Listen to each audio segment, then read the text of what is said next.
Europe is full of amazing destinations for travelers, rich in history, culture, and delicious food. But even on a small continent, there are still some corners that are a bit less explored than others, including the beautiful country we'll be exploring with you today. Welcome to Albania! Check this out. Okay, come over here, check this out. If you're new here, we're Katie and Dan. We love to travel and explore new places. Sometimes you can find us in our self-converted van named Vanji, but right now we're traveling Europe in our little red rental car. Specifically, today we're exploring Tirana and Durres, Albania. We never really thought about traveling to Albania before, but we've always been drawn off the beaten path. We loved seeing Latvia and Estonia a few years ago and have found that visiting countries that are a little less well known on the tourist circuit can really be interesting. So we thought, why not? I really believe that no matter where you come from, there's something interesting about that place. Everywhere has a culture and a unique experience to share, and we're hoping to find that in Albania. So come along with us. Unfortunately, our time in Albania started off on a slightly stressful note. When we arrived to pick up our rental car, some of the crucial documentation that we needed for crossing the border with the car was not included, as we expected that it would be. So our first outing in Tirana would be visiting the insurance office. We got the insurance. That was a wrinkle that I did not expect on this trip. To drive around in the Balkans and into Italy, you need special insurance called green card insurance to cross the borders. And we had booked it with our rental car, but when we picked it up at the airport, he said, they didn't do the processing, and so that we couldn't get our car insurance there. So our first stop this morning was to get cross-border car insurance, this green card thing. We got it, 60 euros. I guess that's the going rate. And you know what? It did only take like 5 minutes, just like that guy promised. So I at least feel like he came through on that end. So now that we've got our documented ducks in a row. Yeah. Now we're off to officially explore Tirana.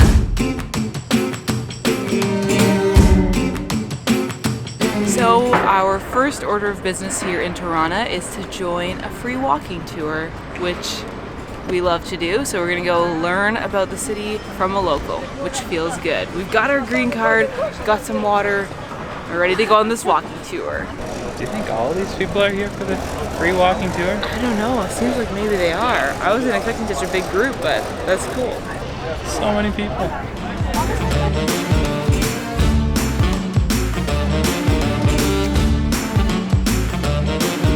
Basically, Tirana has been part of the Byzantine Empire and then the Ottoman Empire. It has a mix of Islam and Christianity, and it's a growing city, and the capital was only moved here about 100 years ago. And about a third of the population of Albania lives here in Tirana. So 1 million out of the 3 million total Albanians live in this city.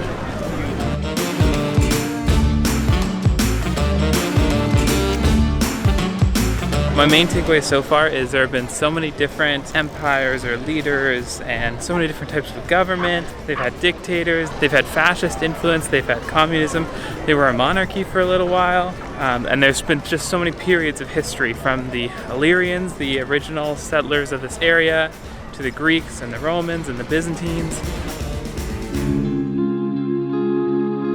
We've just learned a lot about the sort of darker parts of the history of Albania.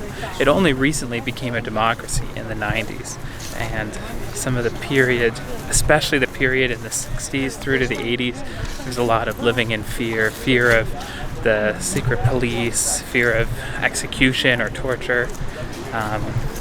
Yeah, some really heavy stuff. Yeah, it wasn't until 1993 that anybody was like allowed to leave or allowed to enter Albania. So, which I had no idea about. I never knew that it had become such an isolated place, that there was no travel in, no tourists, hardly anybody at all entered the country in those years. Basically, historians apparently compare communist era Albania to like modern day North Korea.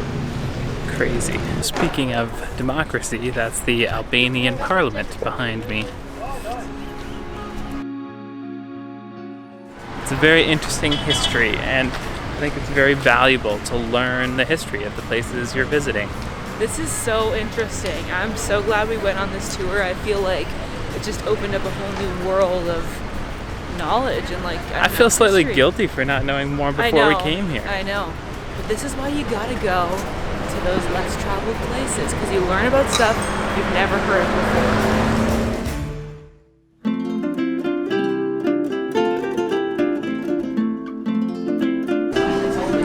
What are you gonna get? Or should I get the oven pepper stuffed with cheese and herb?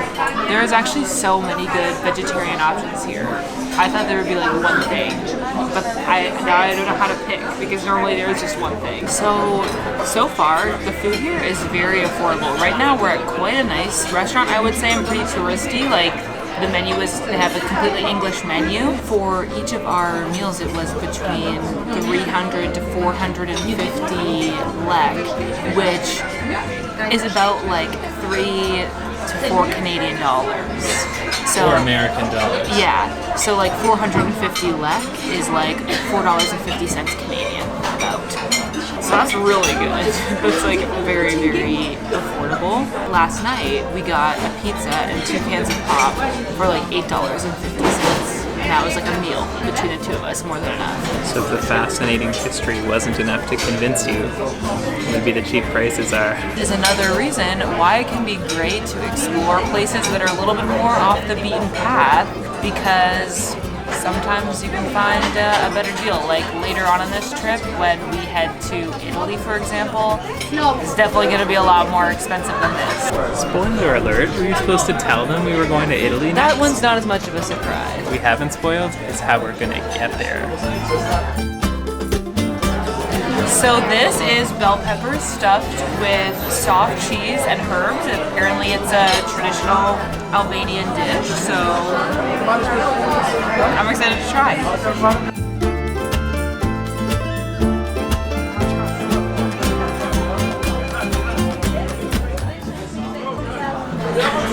Very hot, but very good.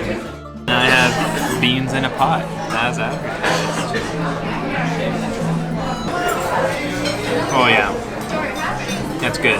I'm just really happy for Dan that there was an Albanian bean dish, because he loves his beans and it's been a while since we've had any, because in Belgium all we ate were fries and waffles pretty much. Back to some vegetables and some fiber. And this is so good. All told, so like $16-ish.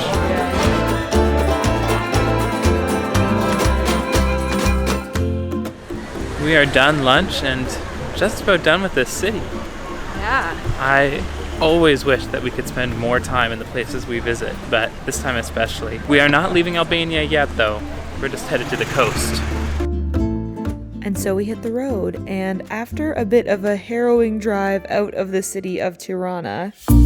Driving around here is crazy. I don't know that I can recommend this. Again, I think I'm still driving in the bus lane. Nobody will let you in. I don't want to be. I don't want to be a bad driver. I just am. We were finally on the open road, headed toward the coastal city of Durres. Durres is a beautiful coastal town with a Mediterranean vibe and actually a lot of history. So these are ruins actually of the old fortification of the city of Durres, which was originally built, get this, in the late 400s. Not the 1400s, the 400s, by Byzantine Emperor Anastasius I. And of course they were like, reinforced or kind of built back up again throughout the Middle Ages and also kind of early modern period. These are some seriously old walls. Whoa, this is so cool. Check this out. Okay, come over here, check this out. This is it. This is the Durres Amphitheater ruins.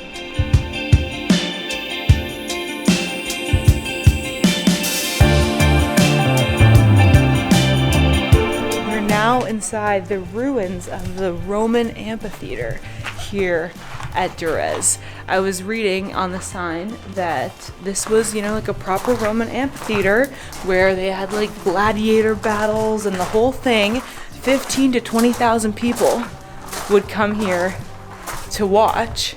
And in the medieval times, like many centuries later, it started being used as a church. They actually found graves here when they were excavating the ruins. Whoa, this goes way down. Whoa.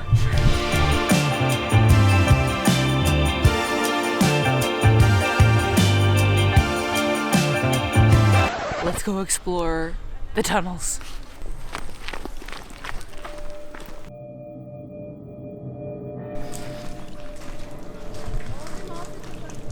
This is so big, what the heck? Where does it even go? I think it just ends. I bet maybe it used to go further, but they just haven't dug it any further. This is crazy, it's really wet in here.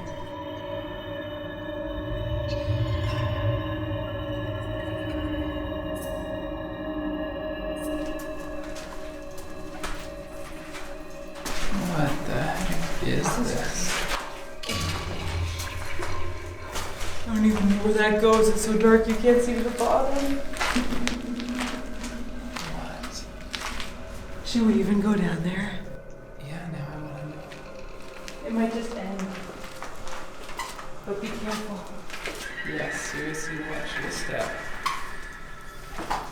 There's just like a window through. I wish I had a stronger flashlight.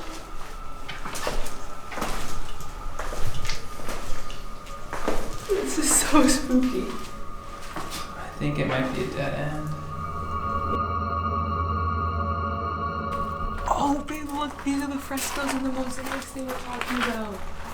Oh my gosh. What the heck? That is so cool. These were made by early Christians in like the 300s, 400s. You're never gonna believe what's in this room. Oh my gosh. This is one of the tombs. That is crazy. What are you looking at? I think this is one of the tombs from the early Christian church that was built on top of the amphitheater. I think you're right. I think this behind me is another tomb with some kind of markings above the grave. Do you see that? Yeah. There's like two Special. triangles, but then this is like a Christian symbol or something. Yeah, that kind of reminds me of like the Crusades. Yeah. What's crazy to me is I think they still haven't fully excavated this place. Like there could be more stuff that they just haven't uncovered yet. You can see this is kind of where the excavation stops. Like it just kind of goes back to being buried. You can't Over even there. see what's beyond that. It's just dirt.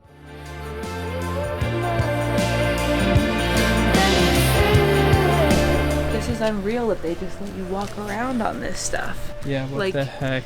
This, literally, 2,000 years ago, people would come and sit and watch freaking gladiator battles here. And you've got a front row seat to it. Oh, go lion! No. Did you cheer for the gladiator? Yeah. Not the lion. Did you know that unfortunately a lot of gladiators were actually slaves that were forced to fight? Well, that puts a damper on the mood, that's for sure. Yeah.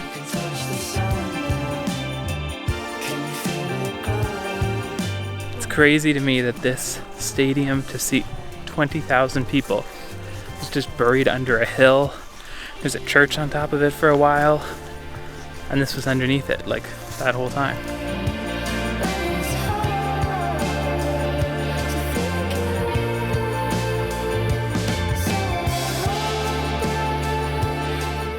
Wow, don't you feel like an archaeologist right now? Legit. And I feel like this probably was part of the The church? no, I think this was the basement of the amphitheater. I don't know. I imagine oh, there's a cat.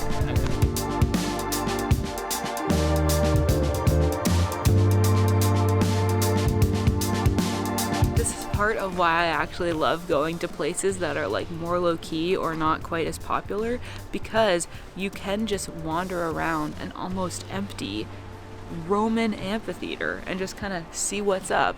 It reminds me of some of the places that we went in Latvia and Estonia where there weren't necessarily a lot of people there and you could walk around really cool historic stuff Whereas I think, you know, in more touristy places where there's a lot more people, it's a little bit more restricted and it's a lot more just kind of like shuffle through and follow the line. You're not quite as able to just like run around. So I think that's one of the real charms of going to like lesser known places, is you tend to have more freedom to just explore, and it's not quite as much like going through this conveyor belt of other tourists to see what you want to see. Yeah, we just paid some old guy with 2 teeth 3 lek, which is like less than $3. Yeah. And now we get to see his Coliseum.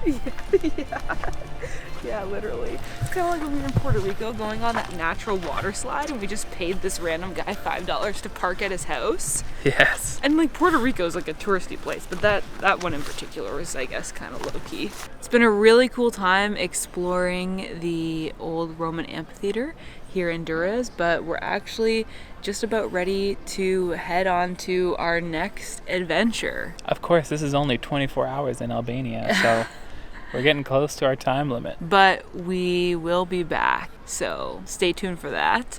But in the meantime, why don't we show you where we're headed next?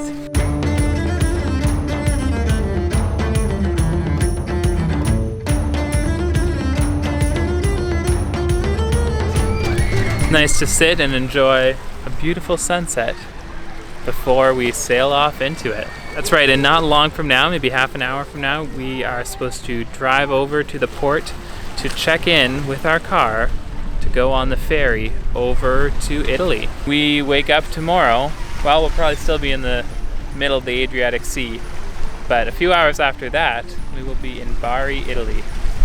That's the plan anyway. Yeah. Thanks so much for watching our adventure here in Albania. Hopefully we've been able to convince you that it's worthwhile visiting some of the roads less traveled. And make sure you subscribe and stay tuned for our next video, where we are going to be spending 12 hours on a boat in the middle of the Adriatic Sea, which you see right behind me. So hit that subscribe button so you stay tuned for that next vlog. And as always, thanks so much for watching.